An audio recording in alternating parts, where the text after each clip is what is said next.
It could be a matter of hours before trees start coming down near Chilliwack, right at the doorstep of Canada's most endangered species. Fewer than a dozen spotted owls are left in this country.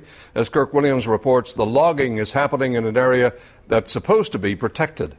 They're not harvesting trees yet, merely cutting a road into a mix of old and new growth forests so logging can begin.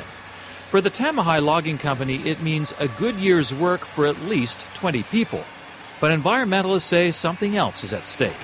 The future of the spotted owl. Less than a dozen are left in the wild in Canada, most right here in this part of southwestern BC.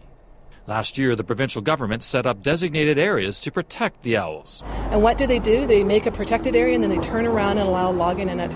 And that's a blueprint for how you drive species into extinction. The province has put aside almost 250,000 hectares in this Chilliwack district for the spotted owl, but within this area, Tamahai can begin logging imminently here and could apply for more permits here in the future. It's all part of a deal between the province and Tamahai, which has had rights to some of the prime old-growth areas for decades.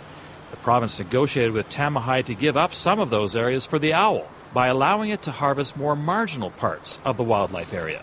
Under the plan, we increase the amount of habitat that's protected, but in order to do that, we had to also achieve a no net loss of timber supply.